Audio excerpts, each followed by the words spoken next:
This is a story about curves, two kinds of curves, a supply curve and a demand curve. And it's a story about the first job I had after college. I worked at the electric utility in Washington, D.C. called Pepco. And I got the job, I believe, because my old neighbor, a couple houses before this period of my life, was a guy named John Derrick. And John Derrick was the CEO of Pepco. And my dad knew him. And so he sent my resume over to him. And I'll just share some John Derrick wisdom. As I was preparing for this job interview, meeting him downtown, I was thinking of the kinds of questions I could ask someone who ran like $1 billion company, that would like create an impression so that, you know, he would remember me if nothing else. And so I asked him sort of the classic question, that when you meet a person that you imagine has seen a lot of people or has a lot of wisdom, a good question to ask that person is like the secret to their like success, because they obviously have formulated something along the way and have wisdom to share. So if nothing else, even if I didn't get the job, I thought it would be, cool to ask that question and see what I could learn from this guy. And I remembered him from like 10 years, 20 years, whatever, a long time before, but I didn't really remember him as a person, just as an adult in my neighborhood. So I had the interview. He asked me questions. I had studied engineering, mechanical engineering, and there was a role at Pepco in their demand side management program, which is about energy conservation programs, which is essentially using equipment to reduce the energy consumption of big buildings. And there was a rebate program at the utility and this demand side management program where the utility, Pepco, would fund like millions and millions of dollars worth of equipment for big commercial customers to reduce their energy consumption. And so there was and this was in my background too, this kind of thing. So it was a good meeting. And so I asked John Derrick the secret to his success. And he told me a long story, which I'll summarize here. The first thing is show up. 50% of people don't show up. And I was like, what? He's like, yeah, 50%. Next one is on time. And on time means ready. So if a meeting starts at a certain time, and you need to like have like your pencil sharpened and your coffee hot and your notebook opened, all those things happen before the start time of the meeting. All the introductions, all the chit chat. Okay, so on time means like ready. And the third thing he told me was dress to play, which meant with the right tools and equipment for the right job, whatever that was, whether it was a hard hat, whether it was a screwdriver, whatever it was, show up on time, dress to play. He said, you'll be in the top 1% of all people. That matches my observation of people too. So that was a good lesson, is that people who show up on time, dress to play, typically are in the top 1% of whatever it is. So what the job was fascinating to me. Fascinating is that it's very expensive to build a power plant, like $1 billion, maybe billions of dollars now. Like back then it was coal plants, and they're dirty, and no one wants these plants anywhere near where they are because they create a ton of pollution. And back then the pollution was just like soot and some sulfides and some other things, and now it's carbon too. It was known back then too that it was carbon, and I knew that from Buckminster Fuller's books. But at this time, so the idea was it was less expensive for the utility companies to pay people to use less peak electricity than it was to build new power plants, and also the hassle of building a new power plant. Where would they put it? How would they move fuel to it?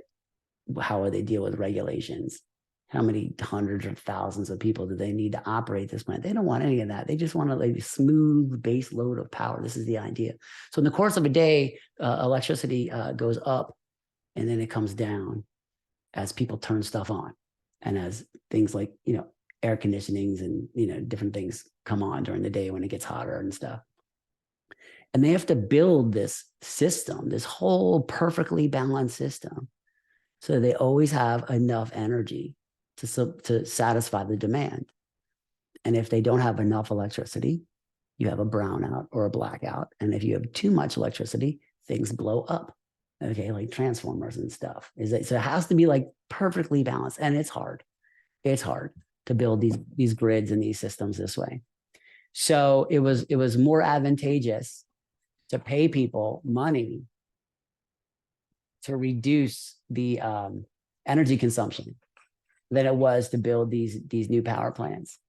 And so my job was to go around to these big commercial buildings, big customers will spend millions of dollars a year, like on one building. Like one building could have like $2 or $3 million worth of like electricity, like a campus or like a compound, and basically do an analysis of their equipment, work with their energy team to propose like new equipment to be installed.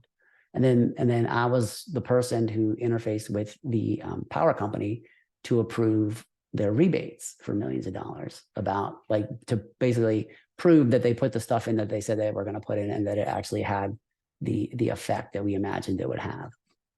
And it was a great first real job out of college, because it combined many aspects of engineering, business, interpersonal relationships, realities of like construction and budgets, and like things not showing up, things breaking, the real world.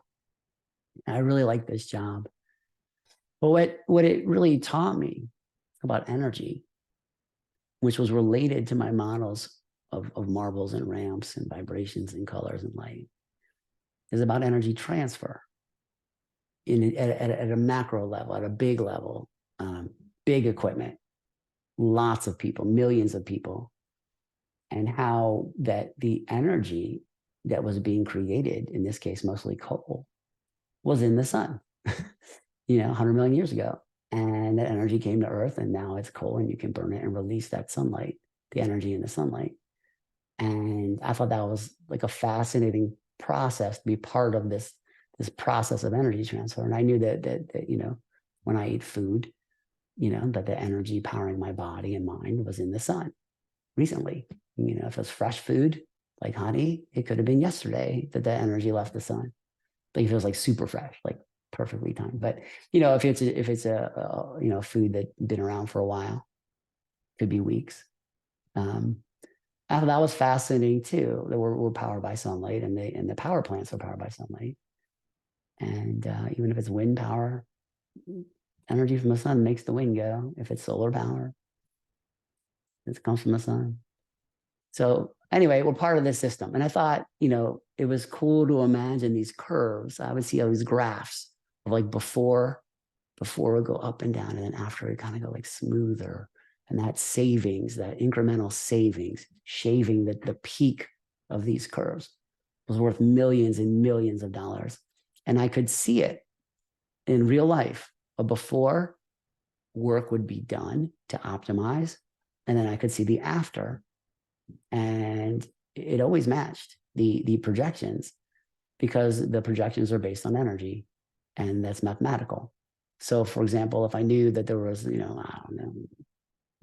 5,000 light bulbs that we were swapping out, and I knew the wattage of the existing ones, and I knew the wattage of the new ones, it's easy to do the math and figure out how many hours per day they're on, which will stay the same, and do the math and figure out that it's, you'll save 30% of the money if you replace these lights and have better lights that you don't have to change every, 6 months. You can change them every 5 or 10 years. It's better. So I'm happy I had that experience with this job. And I'm happy I was able to visualize these curves, because I use them later.